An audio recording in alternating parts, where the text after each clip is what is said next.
And that's how all my fans is, man. Like, everybody, I'm not even going to call them fans, but a lot of people who tune into my show, that's the type of people we have, man. We got people who going to tell it like it is, and that's how I want my show to be. We're not going to be up on here kissing nobody's ass. We're going to tell everybody the truth. Tell it like it is. I like that. Yeah, you read. That's That was good, man. Hey, man, I heard Ricky Hatton got knocked out. What happened to your boy Hatton, man? I heard he took a body blow and he tapped out. Hey, listen, man, when you off and a person catch you in that body, man, touch you in that shot, man, I don't care if you've been fighting for 10, 20 years or if you ain't have a layoff. A person hit you in that body in that right spot, and where he caught him, man, it was one of them body shots that caught Oscar, one of them joints that boy did against, what's the name? Like, when it hits you, it just takes your whole breath, man, and you can't do nothing.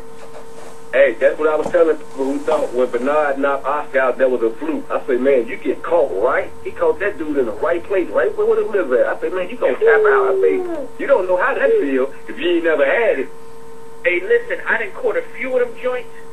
Man, them joints take your breath away. Like, I'm going to tell you another good joint. The way Margarita hit Kermit Citron down AC. Hey, I was flawed.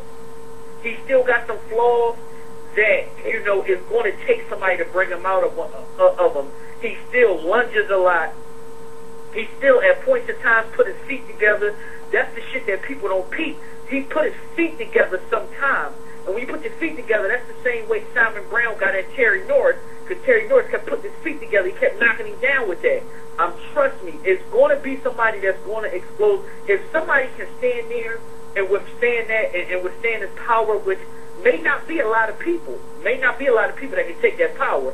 But when you got somebody that's going to box him, that got that type of jab that make him stand back, they going to do a lot of damage to that dude. But I like him, though. I really do like him, though. Hey, Hood, you know what fight you just described right there? Go ahead. I know a lot of people, hey, Hood, you know what fight you just described right there? What happened? And I know a lot of your listeners might stop following me and don't listen to me no more when I say this. What? But the same thing you just said is what Floyd gonna do to Manning if they ever fight. He gonna exploit him with them lunge ass punches, jumping off 1 feet, cross angling, trying to do 3-4 punches from all angles, off balance, and he's gonna get destroyed. And that's the same thing you just described about if people pay attention how this guy fights. He lunges, he jumps off 1 feet to his feet in the air, leaping in the air, because these guys here, it's not technicians, so they don't know how to counter that.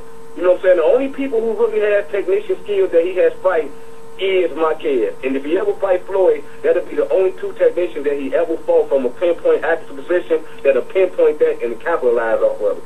And when he ever fight Floyd, if he ever do that, he might go down. I mean, I'm just being from a real perspective, because that's what he do. You ain't finna jump in there and leap off 1 feet and jump off this and do that and cross punch and think you ain't gonna get countered with 3-4 check hooks and it ain't gonna hurt you. That's what happened to Ricky Hatton. He was jumping on the Mayweather all night. Exactly. But and people his don't know footwork ain't no bigger than Pacquiao. His footwork ain't no better than Pacquiao. This Dirty Red, this is the thing about a lot of people, and I tell people this, and this is why they get mad. I be like, y'all only see it when it happens. I see it 4 or 5 rounds above what he was doing. When we watched that fight, me and my folks was watching that fight, and when Hatton kept coming in like that, we seen it when he first threw the check left hook in the 2nd, 3rd round.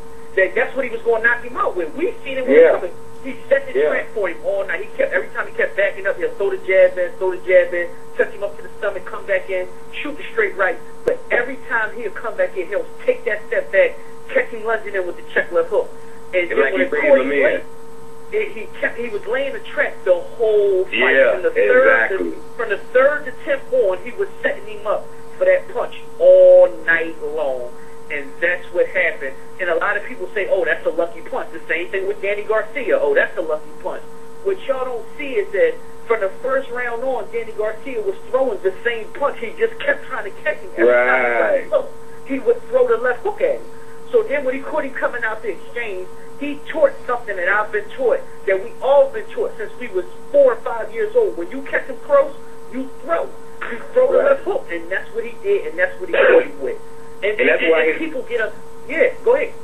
His daddy has to get a lot of. See, you know, I love his daddy because he's cocky.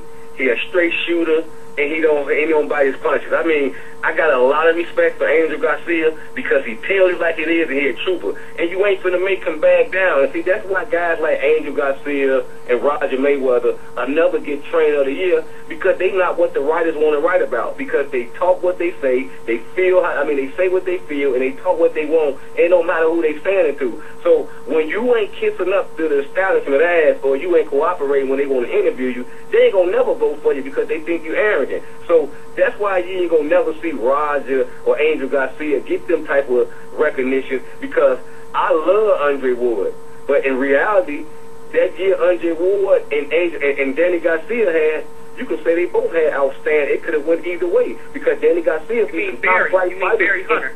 You mean Barry Hunter? I mean Barry Hunter. I mean, it could have went either way for Barry Hunter or Angel Garcia, because if you look at who Ward, I mean, who was Ward? Barry Hunter. If you look at who Ward, Virgil.